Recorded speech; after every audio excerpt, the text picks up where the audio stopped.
Sir నమస్తే అండి. Hi అండి, నమస్తే. సార్ కాంగ్రెస్ పరిపాలన సంవత్సరం అయిపోయిన తెలంగాణలో ఎలా అనిపిస్తుంది సార్ రేవంత్ రెడ్డి గారి పాలన? రేవంత్ రెడ్డి గారి పాలన ఈరోజు మనం చూస్తున్నట్టే ఈ గడిచిన ఇన్ని సంవత్సరాల కాలంలో కూడా ఇలాంటి ముఖ్యమంత్రిని ఎవరు చూసుంటారండి. సార్ సార్ సార్ బ్రహ్మాండంగా చేసామంటున్నారు, వాళ్ళు విజయోత్సవాలు చేసుకుంటున్నారు, మీరేంది అంత ఎలా చెప్పారు? విజయోత్సవాలు ఎవరు చేసుకుంటున్నారండి? వాళ్ళు చేసుకుంటున్నారు, వాళ్ళ పార్టీ నాయకులు చేసుకుంటున్నారు, వాళ్ళ పార్టీ కార్యకర్తలు చేసుకుంటున్నారు. అంతేగాని సామాన్య కార్యకర్త ఎక్కడ కూడా విజయోత్సవ సభలు కానీ ర్యాలీలు కానీ చేసినట్టు ఎక్కడ మనకు కనబడతలేదు. ఏం మార్పులు కనిపించట్లేదు మీకేమి? కనిపిస్తున్నాయండి. ఈ రాష్ట్ర ప్రభుత్వంలో అనేక మార్పులు కనిపిస్తున్నాయి. ఇప్పుడు హైడ్రా పేరు మీద ఎంత విధ్వంసం జరిగిందో రాష్ట్ర ప్రజలందరూ గమనిస్తున్నారు. ఏ విధంగా రైతు బంధు ఎగ్గొట్టారా కనిపిస్తుంది, ఏ విధంగా కేసీఆర్ గారు కిట్ ఎగ్గొట్టారా కనిపిస్తుంది. రైతులకు రుణమాఫీ చేస్తా అన్నారు, అది 60% 70% చేసా అంటారు, అది కనిపిస్తుంది. వీళ్ళు ఇస్తున్న హామీలన్నీ కూడా 420 హామీలలో 4 హామీలు అయితే కనిపిస్తున్నాయండి. అంటే టీఎస్ని టీజీగా మార్చారు, తల్లి విగ్రహాన్ని మార్చారు, ఇవన్నీ మార్పులే కదా. అదే అంటున్నాం, మేము కూడా అదే అంటున్నామండి. ఒక 4 ఇస్తా అన్న 420 హామీలు అయితే మాకు కనపడట్లేదు. ఈ టీఎస్ను టీజీగా చేయడము, లేదంటే మన ప్రగతి భవన్కు పేరు మార్చడము, ఈ పేర్లు మార్చడం, లేకుంటే రాష్ట్రాన్ని అప్పులపాలు చేయడము, లేకుంటే రాష్ట్రాన్ని సర్వనాశనం చేయడము, అది కనిపిస్తుంది. కానీ అభివృద్ధి అయితే కనిపించడం లేదని మేము కూడా అదే సామాన్య ప్రజలుగా కోరుకుంటున్నాం. అభివృద్ధి అయితే ఈ ప్రభుత్వంలో కనిపించడం లేదు. హైడ్రా మీద మీరు చూశారు, అసలు వైరల్ అవుతుంది, చాలా వీడియోలు చూశారు. హైడ్రా మీద మీ స్టాండ్ ఏంటి? అది బాగుందా, బాగాలేదు, దానివల్ల ఉపయోగం ఉందా లేదా? అసలు హైడ్రా తీసుకోవడం వలన రేవంత్ రెడ్డి ప్రభుత్వానికి ప్లస్ జరిగిందా, మైనస్ జరిగిందా?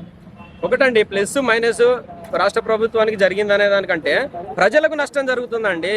ఎందుకంటే వాళ్ళు ఇచ్చిన గతంలో వాళ్ళ హయాంలో ఇచ్చిన ఇందిరమ్మ ఇల్లులే వాళ్ళే కూలగొడుతున్నారు. అదేవిధంగా కొంతమంది అక్రమంగా కట్టారంటున్నారు. ఈరోజు చూస్తే తిరుపతి రెడ్డి గారి ఇల్లు ఫస్ట్ కూలగొట్టండి. 1000 కోట్ల రూపాయల పెద్ద ప్యాలెస్ ఉంది వాళ్ళ అన్నయ్య తిరుపతి రెడ్డిది, వాళ్ళ సొంత అన్నగారి ఇల్లు కూలగొట్టండి. సామాన్య ప్రజలు కూడా హర్షిస్తారు. మీ అన్నగారికి ఒక న్యాయం, సామాన్య ప్రజలకు ఒక న్యాయం అని అడుగుతున్నాం మేము. ఓకే, చూడబోతే లగచర్లలో ఏదైతే రైతుల్ని అరెస్ట్ చేశారో, చరిత్రలో మీరు ఎప్పుడైనా చూసారా ఇటువంటి రైతులను అరెస్ట్ చేయడం తెలంగాణ చరిత్రలో?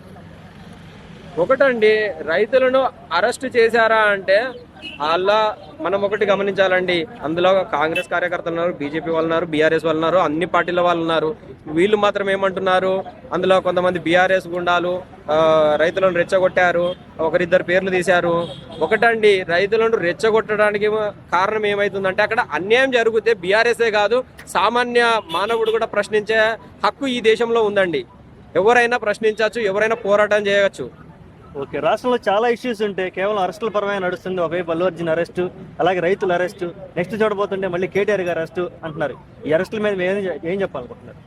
ఒకటండి, అరెస్టులతోటి ఏ ఉద్యమాన్ని ఎవరు ఆపలేరు. కవితను అరెస్ట్ చేశారు, 6 నెలలు జైలు ఉంచుకున్నారు. ఏ ఒక్క ఆమెకు చిన్న గీత కూడా పడకుండా, చిన్న మరక లేకుండా ఆమె బయటకు వచ్చింది. ఈరోజు రాష్ట్ర ప్రజలందరూ చాలా ఆనందంగా ఉన్నారు. ఎందుకంటే ఈరోజు కేటీఆర్ గారిని జైలు పంపినా కూడా అదే విధంగా బయటకు వస్తాడు. మచ్చలేని నాయకుడు అంటే కేటీఆర్ గారు. ఈరోజు ఐటీని కానీ అనేక రకాలుగా ఈ హైదరాబాద్ని కానీ ఈ రాష్ట్రాన్ని అగ్రస్థానంలో నిలిపారు. దాన్ని మనం ప్రజలందరూ కూడా గమనించుకోవాలి. ఓకే, ఇప్పటి వరకు ఇచ్చినటువంటి ఏదైతే ఉచిత మహిళల బస్సుకి, అలాగే తర్వాత గ్యాస్ అంటున్నారు, కరెంట్ అంటున్నారు, వీటిలో మీరు ఏ సాటిస్ఫై అయ్యారు అసలు వచ్చిన వాటిలో? ఈ హామీలన్నీ దొంగ బోగస్ హామీలండి. కరెంటు బిల్లు 200, 300 సామాన్య పౌరుడిగా ఎవరైనా కట్టుకోలేకుండా ఉన్నారా ఈ రాష్ట్ర ప్రభుత్వంలో? అదేవిధంగా బస్ పాస్ అంటున్నారు. బస్సు ఎన్నిసార్లు తిరుగుతుందండి సగటు మహిళ? నెల రోజులు తిరుగుతా కూడా 1000 రూపాయలు కాదు మహిళకు బస్ పాసు. అదేవిధంగా గ్యాస్ చూస్తున్నారు, 1000 రూపాయలు మొత్తం కొడితే 2000, 3000 రూపాయలు అవుతున్నాయి. అంతేకాదండి, వీళ్ళకు మహిళలకు ఇస్తాను 2500 ఇవ్వలేదు, ఇంకా వేరే హామీలు ఇవ్వలేదు. ఇవే కదా 3000 రూపాయలు అవుతున్నాయి. ఈ 3000 రూపాయలు వీళ్ళకి ఇస్తూ వీళ్ళకి రావాల్సిన రైతు బంధు, రైతు బీమాలు, ఒక 5 ఎకరాలున్న రైతు ఉంటాడండి, అతనికి ఎంత వస్తుందండి రైతు బంధు? 50,000 వస్తుంది. 50,000కి వెళ్ళి వీళ్ళు 3,000, 4,000, 5,000 భిక్షమేసి మిగిలిన 45,000 ఈ రాష్ట్ర ప్రభుత్వము నొక్కేస్తుంది. సామాన్య ప్రజలు ఒకసారి అర్థం చేసుకోవాలి, రైతు బంధు ఎందుకు ఇవ్వడం లేదు, ఆ డబ్బులు ఎక్కడికి వెళ్తున్నాయి?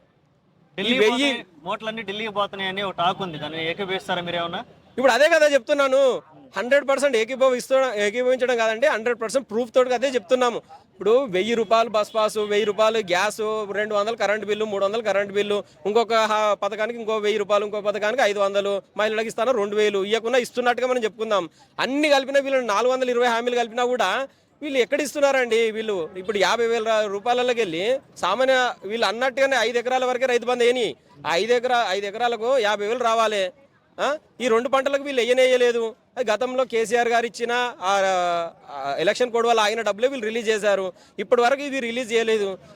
అది దేవుడు ఎరుగుతే వీళ్ళు ఇస్తా అన్నారు. రైతు భరోసా ఇంకా దేవుడు ఎరగాలి. ఇక ఓకే, నెక్స్ట్ రాబోయే చూసుకుంటే మున్సిపల్ ఎలక్షన్లు అలాగే పంచాయతీ ఎలక్షన్స్ ఉన్నాయి. ఈ ప్రభావం కాంగ్రెస్ని ఎట్లాగా చూపించే అవకాశం ఉందంటారు? ప్రజలు తిరుగుబాటు ఏమైనా చేసే అవకాశం ఉందంటారా? ఒకటండి, ఎందుకనంటే తిరుగుబాటు అనేది జరగదండి.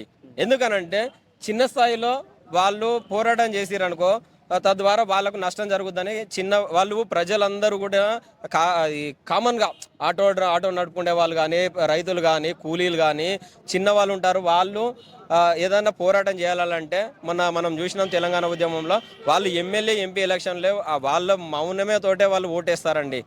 ఈ చిన్నగా అంటే రాజకీయంగా స్థానికంగా ఉండే నాయకుడు వాడు కాంగ్రెస్లో ఉండొచ్చు, అతను టీఆర్ఎస్లో ఉండొచ్చు, మ్యాక్సిమంగా వాళ్ళు అధికార పార్టీకే వాళ్ళు ఓటేసే అవకాశం ఉంటుందండి. ఓకే, పదవులు ఆశించే నాయకులు కాంగ్రెస్లో చాలా మంది ఉన్నారు, కానీ కొన్ని శాఖలు మాత్రం ఇంకా రేవంత్ రెడ్డి గారే పెట్టుకున్నారు. దీని మీద మీ అభిప్రాయం ఏంటి? శాఖల విస్తరణ అవసరం అంటారా? రేవంత్ రెడ్డికి శాఖల విస్తరణ కంటే రేవంత్ రెడ్డికి భయం ఉందండి. ఇప్పుడు ఆయన సీటు ఎవరు లాక్కుంటారు? ఆయన సీటు ఇప్పుడు కేసీఆర్ గారు ఒకసారి నిద్ర లేచాడు అనుకో, ఫామ్ హౌస్లోకి వెళ్ళి ఉన్న సీటు మాయమైపోద్ది. దానికోసం అని ఇవన్నీ ఆపుకుంటున్నాడండి. ఈరోజు దళితులు చాలా మంది ఉన్నారు. మన ప్రతి డిబేట్లో మనం చూస్తుంటాము. దయాకర్ గారు ఉంటారు, వాళ్ళకు ఇవ్వచ్చు. అలా చాలా మంది ఉన్నారండి. ఇప్పుడు హోంమంత్రి అతని దగ్గరనే ఉంది. ఈరోజు చూస్తే లా అండ్ ఆర్డర్ ఎలా ఉందో అందరు రాష్ట్ర ప్రభుత్వం ప్రజలు చూస్తున్నారు. లా అండ్ ఆర్డర్ మొత్తం అదుపు తప్పింది. నిన్ననే చూసాము, మన ఎస్ఆర్ నగర్లో వెనక మర్డర్ జరిగింది, పోలీస్ స్టేషన్ వెనకాలే అంటున్నారు.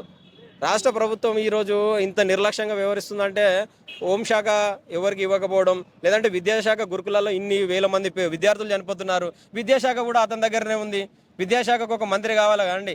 ఈరోజు ఎక్కడో సినిమాకు ఎంజాయ్ కోసం వెళ్ళి చనిపోయిన వాళ్ళు చనిపోతేనే, సినిమా కోసం వెళ్ళిన ఒకటి సగటు మహిళ చనిపోతేనే ఇంత రాష్ట్ర ప్రభుత్వం అతలాకుతలం అయిపోతుంది. పాపం ముక్కు పచ్చలారని పిల్లలండి చదువుకోవడానికి ఈ దేశం కోసం ఆర్మీలను, విద్యారంగంలో అనేక రంగాలు ఈ దేశానికి ఉపయోగపడదాం అనుకుని చదువుకుందామని వెళ్ళిన చిన్నారులు ఈరోజు చనిపోతుంటే ఈ రాష్ట్ర ప్రభుత్వంలో ఒక్క ఎమ్మెల్యే, ఒక ఎంపీ, ఒక మంత్రి కూడా వెళ్ళడం లేదు. ఇంతకంటే ఈ నియంకృత పాలనకు మనకు నిదర్శనం వేరేది లేదండి. ఓకే, అల్లు అర్జున్ ఇష్యూ గురించి ఒకసారి మాట్లాడుకుందాం. ఏమైనా పర్సనల్గా తీసుకొని టార్గెట్ చేశారా రేవంత్ రెడ్డి గారు అంటే ఏమంటారు? ఒకటండి, అల్లు అర్జున్ గారిని అనే కాకుండా ఇండస్ట్రీ మొత్తాన్ని టార్గెట్ చేశారండి. ఈరోజు రకుల్ ప్రీత్ గారితో మొదలైంది. ఆమె డ్రగ్స్ తీసుకుంటుందని ఫస్ట్ ఆరోపణలు చేశారు కొండా సురేఖ గారు కానీ, వాళ్ళ పార్టీ మంత్రులు కానీ, ఎమ్మెల్యేలు గారు అని. దాని తర్వాత సమంత ఇష్యూ వచ్చింది. ఆయనకు కేటీఆర్ గారికి ఎవరికో సంబంధాలు ఉన్నాయన్నారు. ఆ తర్వాత నాగార్జున గారి కన్వెన్షన్ మొత్తం కూలగొట్టారు. ఆ తర్వాత జానీ మాస్టర్ మీద కేసు. ఆ తర్వాత ఇప్పుడు అల్లు అర్జున్ గారిది. ఇండస్ట్రీలో ఒక్కొక్కరిని బాధుడు పెడుతున్నాడండి. వీళ్ళను ఆంధ్ర పంపే వరకు ఆయన నిద్రపోడండి. ఎందుకంటే వాళ్ళ గురువు గారు ఆయన క్లియర్గా చెప్పారు, అక్కడికి వెళ్ళి ఈ ఆంధ్ర సినిమా ఇండస్ట్రీ వాళ్ళందరినీ తరిమి కొట్టు, వాళ్ళు నా దగ్గరికి తిరిగి వస్తేనే మనకు లాభం జరుగుద్ది అని. ఎందుకంటే అదేవిధంగా రియల్ ఎస్టేట్లను కానీ అందరినీ బ్లాక్మెయిల్ చేయడంలో రేవంత్ రెడ్డి గారు దిట్టండి. హైదరాబాద్లో జరిగినటువంటి మార్పులు ఏంది? చాలామంది ఏమంటున్నారంటే మార్కెట్ ఆగిపోయింది, సడన్గా ల్యాండ్ రేట్స్ పడిపోయాయి, కొనేవాళ్ళు లేరు, అమ్మేవాళ్ళు ఉన్నా కానీ అంటున్నారు. దీనివల్ల ఎటువంటి ప్రభావాలు ఉండబోతున్నాయి? ఒకటండి, ఇప్పుడు ఒకటి జరిగిన మార్కెట్లో ఒకటి జరిగినా జరగకున్నా మీ అన్నగారి 1000 కోట్ల ప్యాలెస్ ఎందుకు కూల్చడం లేదని సామాన్యుల క్వశ్చను. ఫస్ట్ మీ అన్నగారి ప్యాలెస్ కూల్చండి. తర్వాత ఇప్పుడు మొన్న ఇటీవల సిపి మన హైడ్రా రంగనాథన్ గారు చెప్పారు, మన ఓవైసీ గారిది కాలేజీ కూలగొడతాము, ఇప్పుడు పిల్లలు చదువుకుంటున్నారు, దాని తర్వాత కూలగొడతామంటున్నారు. మొన్న ప్రెస్ మీట్ పెట్టి ఏం చెప్తున్నారు, ఇప్పుడు కట్టినవి అలానే ఉంచుతామండి, కొత్త కట్టడాలు కట్టనియమంటున్నారు. అంటే దీని వెనుక జరిగిన రహస్య ఒప్పందాలు ఏంటి అనేది ఈరోజు రాష్ట్ర ప్రజలకు తెలియాలి. ఈరోజు మల్లారెడ్డి కానీ, అనురాగ్ యూనివర్సిటీ కానీ వీళ్ళందరూ పెద్ద ఎత్తున లేపారు అన్నీ కూలగొట్టేస్తామని, అక్రమ కట్టడాలన్నీ. మరి దీని వెనుక మళ్ళీ ఏం జరిగింది, మళ్ళీ ఈ హైడ్రా అనేది యూటర్న్ ఎందుకు తీసుకుంది అనేది రాష్ట్ర ప్రజలకు వివరించాల్సిన అవసరం ఉంది. ఓకే అండి, thank you so much. Thank you sir.